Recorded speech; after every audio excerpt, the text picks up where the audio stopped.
Hello and welcome to my first patch notes video. I'm Count Christo, and the 1.3.3 patch for Hearts of Iron 4 has just released. If you don't know the format of these videos, Arumba used to do them. Arumba being, as I'm sure most of you know, another YouTuber who's excellent and deserves all of you to go and check out his channel. He used to do patch note videos for EU4. I don't know if he ever did any for Stellaris and Hearts of Iron 4, but I always really enjoyed watching them, and then he stopped, and I don't know why. But I'm more than happy to take up the torch. I'm sure plenty of people enjoyed watching those, and so hopefully we'll get something out of watching these. He used to edit down what he thought were the more kind of irrelevant patch notes. On really big patches, I might do that. I've no interest really in modding, and I don't begin... Sorry, I have loads of interest in mods, but I've basically no understanding of what any of this means. So we're going to straight out cut those areas, but mostly we're just going to go through. So what are the changes we got here? I haven't read this, so you're getting live reactions. Italy's AI is now better at picking proper units to fight Ethiopia. Good. So the Ethiopia world conquest has become harder. That's always good. You need a challenge. AI is now inclined to ignore non-dangerous fronts while at war. Oh, that's so good. If that's true, that's so good. Because they always used to put like an equal number of troops, like the Chinese, for example. They always used to garrison their southern border with like the Raj and Siam. That's just such a waste of troops. And France, I mean, come on. No one's going to attack you from Vietnam while you're at war with Japan. It's just silly.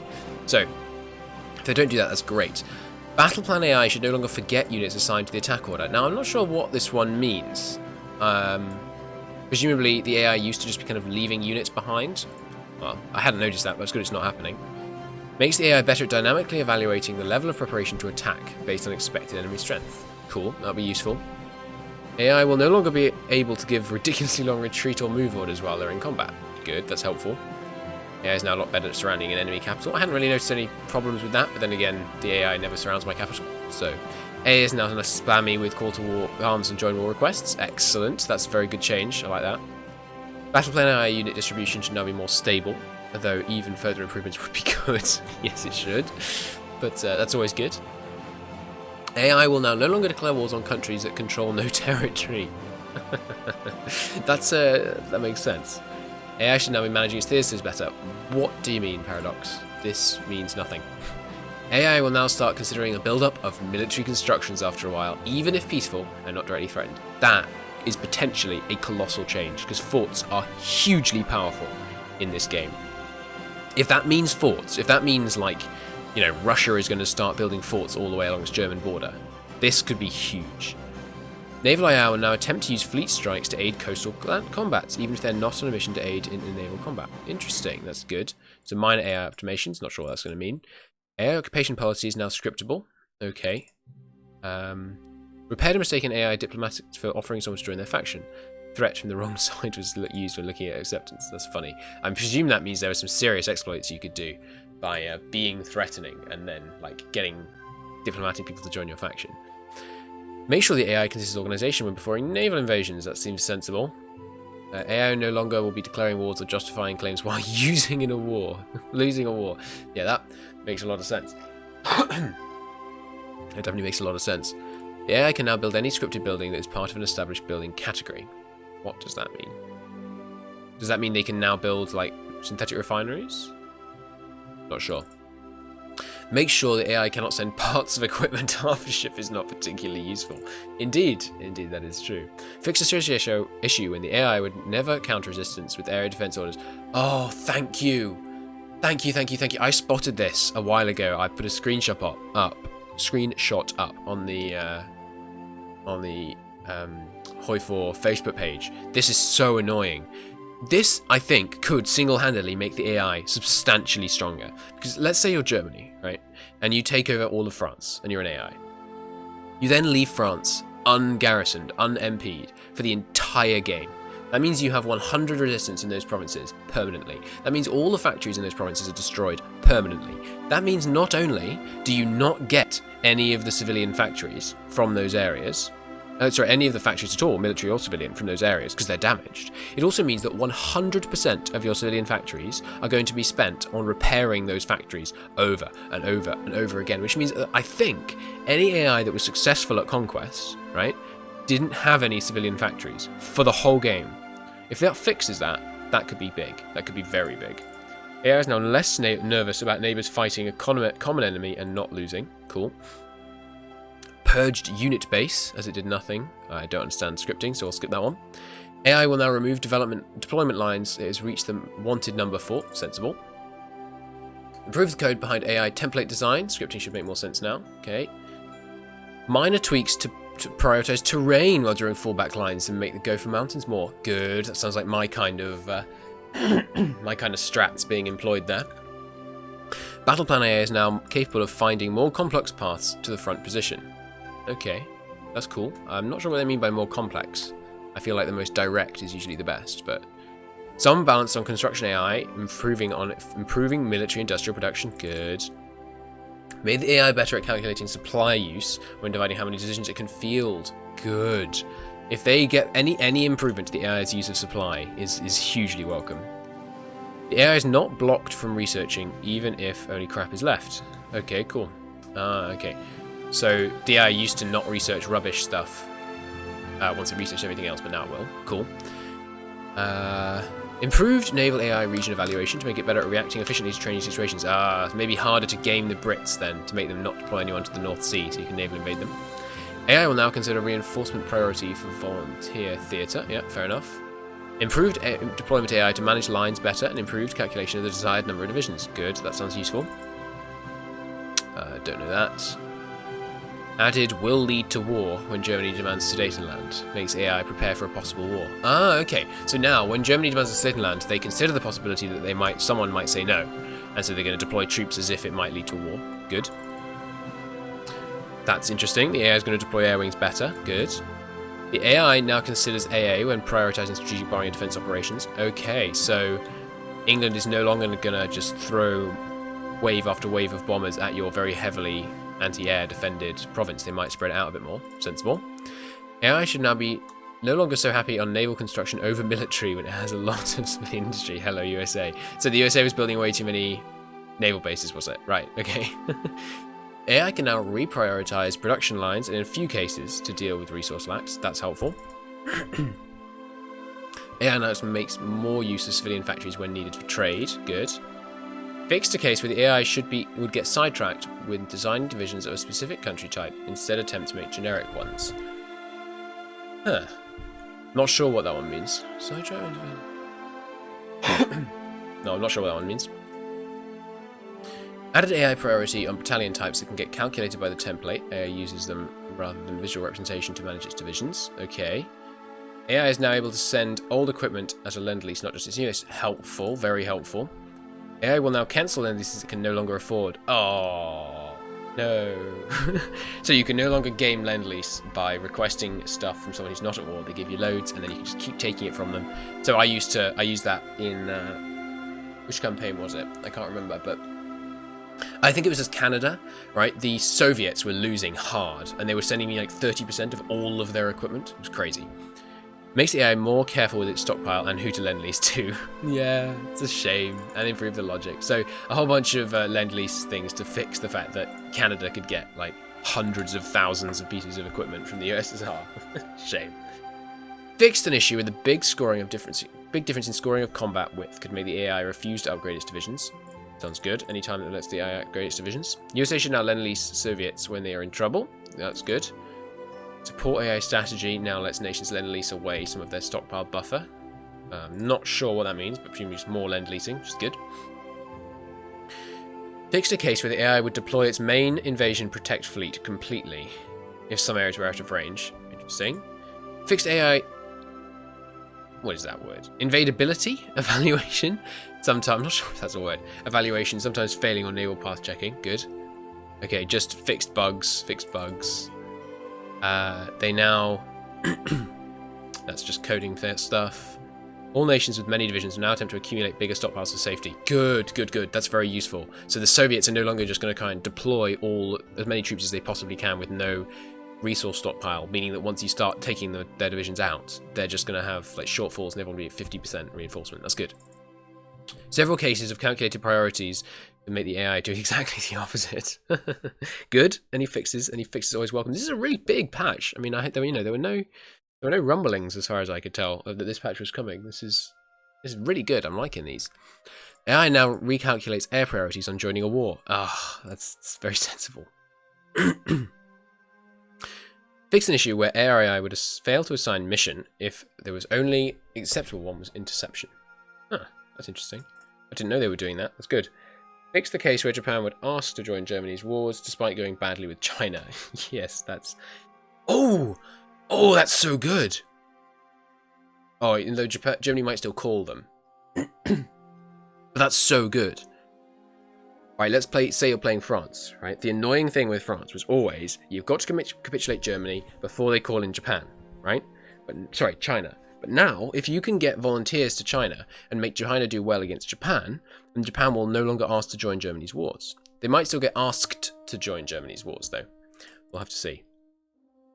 Nations with restricted modifiers for joining factions, right, are now super careful about accepting calls to arms to majors. Soviet, we're still at war with the major neighbours, China. Yeah, this is so good. This is going to make it so much easier to win as the Allies if that means that you can just send troops to China and then not have to fight Japan. That'd be so good. AI will no longer get stuck on super large trade battles. Sorry, super large trades and better fulfill its needs. Good, that's very helpful. Now looks for trade priorities in order to the biggest lack. Very sensible. Prefers trade with closer nations. Very sensible. AI now likes trading with nations with a neutral foreign policy more as they are stable. Yeah, sensible. Lend-Lease now automatically cancels when the war ends for the receiver. Damn. AI is now much better at looking for equipment costs when switching from templates than just one at a time. Good. Cares about infrastructure way more when placing construction. Why? Does infrastructure make construction cheaper? No. Surely I can't have missed that. I'll look into that. AI should no longer be happy on naval construction over military. Yeah, they already said that one. AI US now allowed to trade more. Good. AI should now be better at going for medium tank divisions. Cool, that's always good. Rebalance AI priorities medium versus light armor, so the AI doesn't get stuck thinking it's making light when it isn't. Good to know.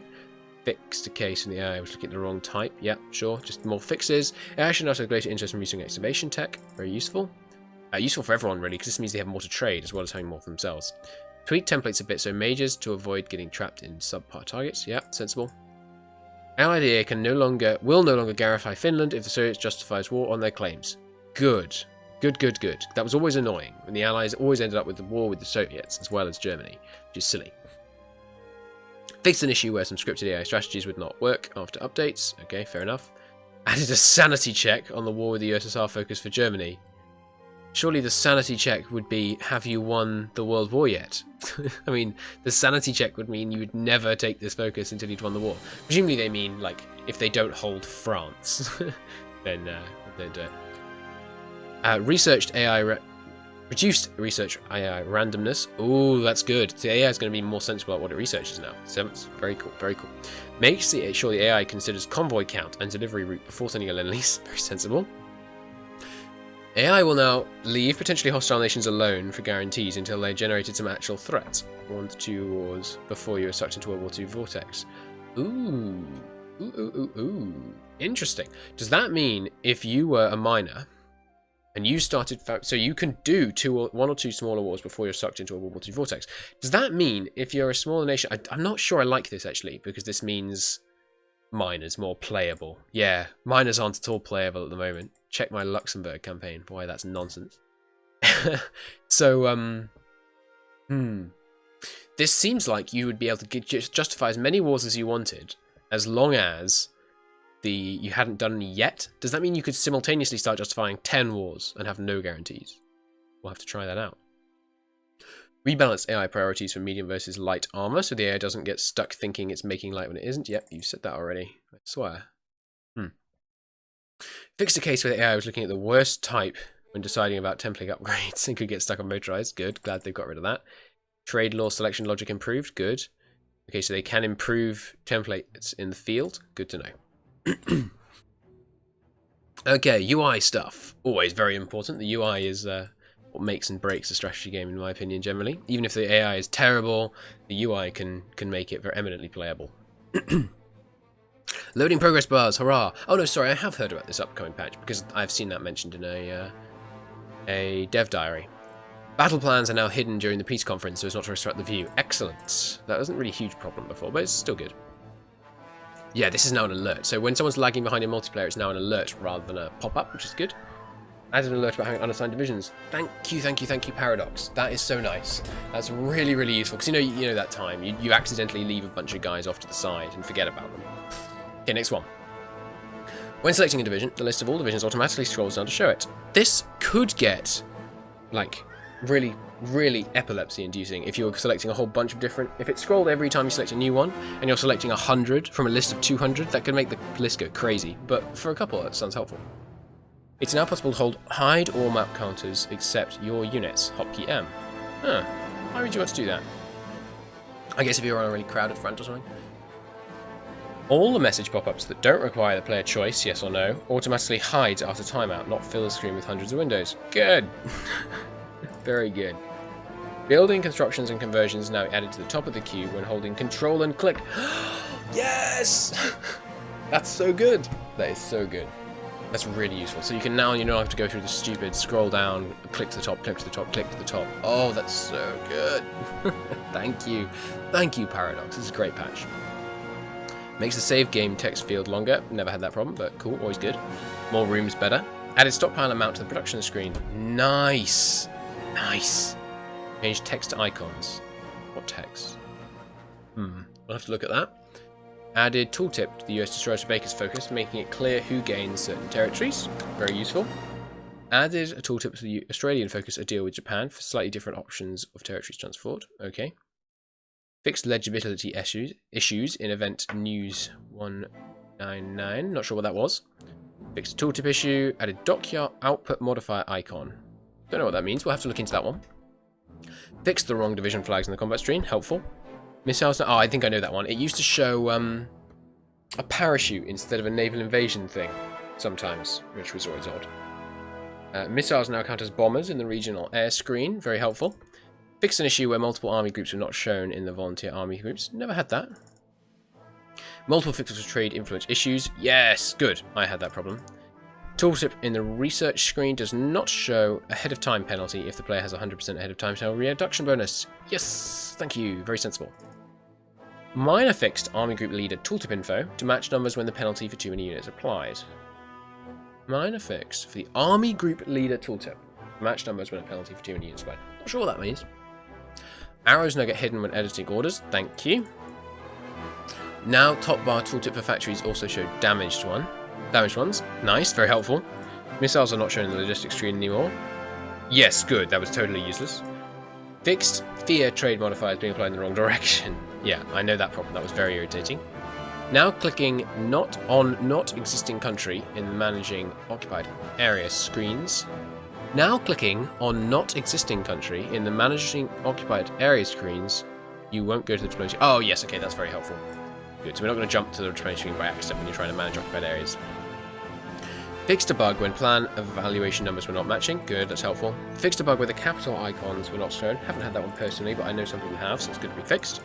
Fixed the tooltip on return territory. I'm not sure what was wrong with it, but nice to say. Oh well. Added a clarification on non-progressing training for reason of lacking equipment and manpower. I always thought that was pretty clear, but oh well. Now the pass button gets disabled in the peace conference if no actions are left to take. Good, helpful. Combat log will now be shown on top of other screens. Was it not already? Now load game button disable at the same time as the continue button. I used to be able to click both of them or something? Odd. Clarified the tooltip for opening multiple info windows in the tech tree focus screens. Oh yeah, you press shift. It's quite simple, but you have to just know that and pass. Now it looks like you're telling you more easily. Political cost is now hidden when the law is taken. Oh, cool. So you can't hover over the current law and it says this costs 150 when you've got it. Nice. Fix for the switch to the next autonomy level glow. It's now actually hidden. Cool. Fix the war score not being calculated properly while at war without majors on one side. Oh, it was being calculated weird. Interesting. I wonder how. Now invalid leader picking screens disappear as an army group gets deleted. Ah, that's useful. Okay, so you won't keep a leader selection screen up if the army's been deleted. Good. Disabled icons while in deployment mode. Which icons? That sounds really good though. Fix for the rules not being updated on save game load. Good. That's a nasty event to happen. If national focus not changing, tooltip. If national focus not changing, tooltip doesn't so weekly change anymore. Quite sure what that one means. Fix the factory construction button flickering while non-paused gameplay. Ah, I never had that. I guess I never do anything while non-paused, really. Fixed a bug while the tech tree was broken after switching country. Good, good, good, good. That was very irritating. Added ability to toggle fog of war map effect on or off. There was already ability to do that. It was called the No Fog of War mod, but it's very nice to have it incorporated into the base game. I hate that effect. It just looks silly. Tooltips existing lend-lease, and it takes up lots of space. I mean, computer power. Tooltips existing lend-leases. Tooltips 4, I assume they mean, existing lend-leases for equipment now show type as well as national flavor name. Oh, thank you. I hate the national flavor names. I know this is controversial, but I hate the national flavor names. Like, if it's Infantry 1, tell me it's Infantry 1. I don't care what the guns were called in the Soviet Union for Infantry 1. Like, it's just not relevant information. Releasing nations with a lot of states. I mean, put the flavor in the research thing. When you're researching it, it can tell you all the flavor you want to know, right? But when you're actually trying to play, just let me play. Releasing nations with a lot of states no longer massively overflows pop-up window. Good. Multiple rows of division types now possible to be shown from army overview. Nice. Nice. Tweaked gradient borders for strategic areas, so there's no weird gap between areas. More visible with mods. I'm not sure what that one means. Airing reinforcement limit window now has the plus 50, plus 100 buttons. Jump to the closest multiple. Oh, yes! Thank you. So now you no longer have to kind of click up, then click down 10 times to get to exactly 200 or whatever. You can just click plus 100 twice, and it will go from 1 to 200. Thank you. Very nice. Can now decrease queued up ship production faster. Helpful. Indian Army National Focus now has correct effect description. Always good. Fix an overlap of text in options with certain languages. Cool. I've only used English, so I haven't experienced that one myself, but I'm sure it's good. Change the shortcut for closing a bunch of production items as control click. It's easy to misclick with the other shift click nearby. Yes, it is. Thank you. Fix the centering of the trade scroll bar. Not sure what that problem was. I don't think I had any problem with the trade scroll. What's the trade scroll bar even? Achievement entity header now highlighted in orange. Cool. Achievement window now movable. Thank you. Always make all windows movable. Very nice. Resistance tick indicator doesn't show VP stuff in states where there can't be resistance. Good. So it's not going to mislead you by saying like plus 0%, plus 1 from Paris or whatever, because Paris isn't causing any resistance. When it isn't causing resistance. Clicking the rightmost side of the save game edit box no longer deselect editing. Thank you. Fix the spelling fix of Trotskyist, as in those who followed Trotsky, I think. Added tooltip icons displaying used combat width and in the combat window. Huh. Tooltip icons displaying used combat width. Ah, so if you're hovering over the with combat width, used combat width is going to give you some information. I wonder what. We'll find out. Added tooltip to the research button explaining the 30 days grace period. That's fine. We've already understood that. But always nice to have more information. Paradox is the god of tooltips, so that's you know, always good to have more. Added province tooltip if there is an airbase or rocket site present. Nice. Added a state name when hovering over a naval base. Very helpful. So you can just quickly find, okay, it's there. I want to deploy it to that one. Very helpful. Added small arms research time to weapons and equipment research time. Renamed small arms research time. Yes, good. Thank you. That's helpful. It should say infantry, weapons, and equipment research time though, not just weapons, because artillery pieces are weapons. Are artillery pieces weapons? Yeah, surely. Explained conditional effect of why we fight in the focus and tooltip. Conditional effect. Huh. What's the conditional effect of why we fight? I guess it can't take national focus above 90%. Maybe that's what they mean. Entrenchment tooltip only shows days left and they're not fully entrenched. Good, thank you. Fixed a rounding issue in the resource map mode. Don't know what that issue was. Presumably they were just showing dodgy numbers, but good. Always good to have any kind of issue fixed. Made a separate production tooltip for naval items, reflecting that they don't retain efficiency. Cool. Added war requirement to lend-lease tooltip. Yes, thank you. That's could be misleading, the lend-lease thing. Army view. Improved consistency across different tooltips. Added penalty to the group view. Bottom of the screen. Moved penalty. Moved penalty explanation to delayed. Right, fair enough. So the tooltip just takes a little bit longer to pop up for that. Add a delayed tooltip to production lines filter to explain the shift click mechanic. Cool. Removed support header from division icon tooltip when it had no support. Good, very sensible. Change production line tooltip. Oh, sorry, I just need to take a drink. Change the production line tooltip so it no longer lies about the total lies. To no longer lie. Fair enough. To no longer lie about the total output and research efficiency to the player. Resource efficiency. Helpful. Very helpful. That's a nice one. The maximum amount of slots is always stated. Factor modifiers are not shown if slots are less than 0. Wasteland is now always displayed the same way in other categories. Maximum amount of slots are for what? Factories, I guess. Changed trade bonus modifier to overlord trade cost and made a negative modifier. Thank you, that's much helpful. That's very much more helpful. It was misleading before. Added stop button to continuous focus detail screen. Nice, helpful. You could just pick another one, but it's still nice. Added a bypass button for a focus if they are manually exclusive with each other, automatically locking players into a branch. Good. Yep, that's helpful. So you do properly get locked in now. Good. Move the disband button, manpower and equipment numbers around on the detailed units view. Okay, we'll have a look at that. Bunch of tooltip readability improved. Always nice. Yes, you've already said that.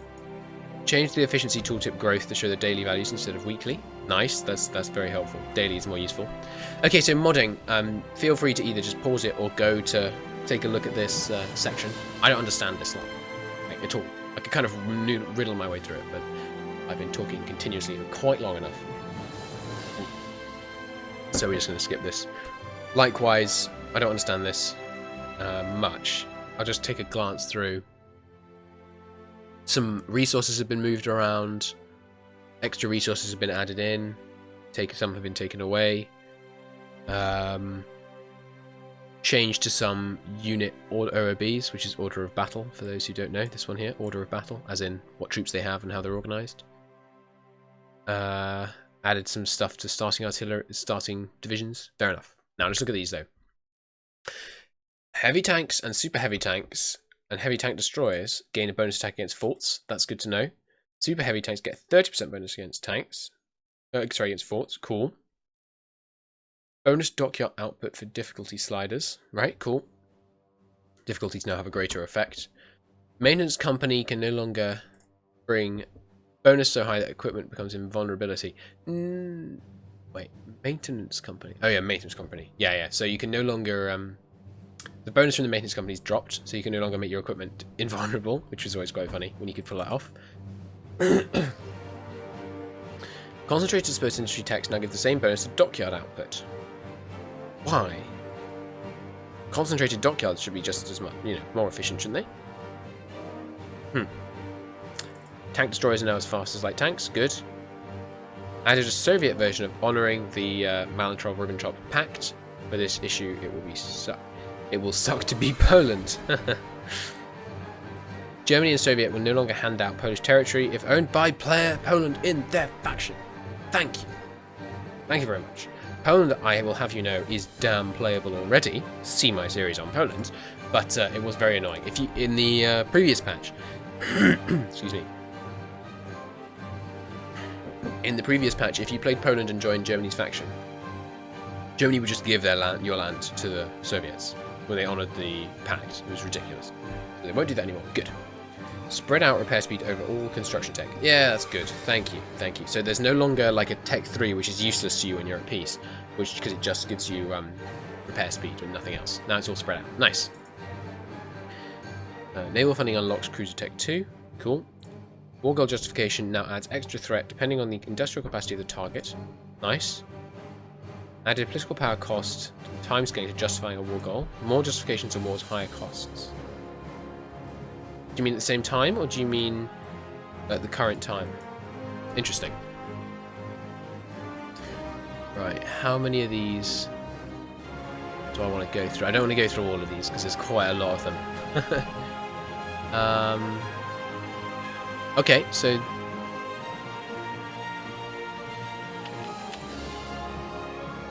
okay, yes, this is a big one. Now, all your factories that produce something with rubber, if you have a lack of rubber, will get worse and worse modifiers, up to, I believe, 100%, every time you have another factory which is lacking rubber. So if you have one factory lacking rubber, it has a certain negative bonus. If you have 30 factories lacking rubber, you will have a much larger negative bonus on all 30, which is an interesting way of changing things. We'll have to see how that plays out. Total mobilization economy law now has a 20% world tension limit. Interesting, that makes sense. Air attack and advanced fighters are improved. Cool. Production texts have been rebalanced. Ooh, we'll have to take a detailed look at those. Each level in the production track now gives 10% production efficiency cap. Nice. Flexible lines. No! Now the concentrated industry gives 15% factory output. I think it used to be 20. That's really annoying. It used to be 50%. Which meant combined with dispersed, you could get 100% retention. Looks like you can't do that anymore. Shame. Production efficiency growth has been changed from being linear to slowing down and allowing users to react efficiently. Makes sense. Defensive values for self-propelled artillery are now changed. Production line for vehicles of the same family now retains more. Very sensible. Infantry build costs have been changed. That's way lower. That's way lower. I think this used to be like 1 by this point. That's way lower. That's very interesting. So infantry are now cheaper. That means the AI is going to be able to defend themselves better, because they'll be able to get out more big infantry divisions easier. Soft attack values for infantry has been nerfed. Well, it makes sense. You've made them cheaper. Artillery battalions are now less good at soft attack. Fair enough. Rocket artillery soft attack's been reduced. Yeah, so lots less soft attack. This makes it look like the game's going to be more defensive than it used to be. Yeah, it does, because the infantry's less good at... Everything's less good at... sorry, the big soft attack heavy hitters are less good at it. And the enemy's going to be fielding more infantry. That is interesting. More slogging matches. More focus on artillery, I guess. World tension from national focuses have been increased. Ooh, that could radically change some early game trying to get stuff in before 25%. Although, of course, as we saw from the change above, that may no longer be the case. Lowered world tension R, but that will change that back again. Lowered world tension generation by about 50% from many actions. Interesting. Italian highways gives less infrastructure. France now gives less infrastructure. Improved rail network with the Soviet Union now gives high priority to high population states. Makes sense. Oh. Oh no, that's good. Sorry, this is good. The Soviet national spirit home of the revolution no longer reduces construction speed. Yes, I've no idea why it had that. The Soviets were fantastic at construction. 5-year plans were outstanding examples of very, very rapid industrialization. I mean, it was brutal and evil, etc., etc., but it was incredibly effective. Everywhere, lots of places in Russia now have more infrastructure levels. Cool. Improve the infrastructure for Japan. Cool. Improved infrastructure. Now avoids wasteland. Yeah, makes sense. So Japan, lots of places got more infrastructure. Yeah, more infrastructure. Streamlined industry now provides 10% production efficiency growth rather than 25%. So basically nerfs to production across the board. Reduced the tension impact for the Soviet claims on the Baltic nations. Okay. Bug fixes. I'm going to skim read these. I don't think I'm going to go through all of these. No, I'm not going to go through all of these. My lord. I'm certainly not going to go through all of these. Stability and performance. Fix crash to desktop. Improve performance quite a lot. Nice. Overall performance got a 14 to 18% improvement. Very nice. That is very nice. And a whole bunch of crash to desktops are fixed. Okay, cool. Well, thanks for sticking it out with me. Those of you who are still listening all the way at the end. I shall of course include the link in the description, so you can please do go and check out the patch notes for yourself if you really wanted to see the ones that I've missed. I just want to see. I need to spell infrastructure right if I'm going to be able to get that. So I think there was I think there was some change to infrastructure that I missed. Just gonna have a quick look. Where's the No, it seemed to be talking about infrastructure affecting build cost. We'll have to take a look at that. But okay, that's it for this episode. I hope you this video, I enjoyed it. I'll make, if there's any interest in these at all, I'll make one for every patch that comes out for Stellaris, Hoi4, CK2, E4. You know, I always read them anyway, so I'm more than happy to make videos on them. But until then, until the next patch, thanks very much for watching, and I'll see you later. Bye bye.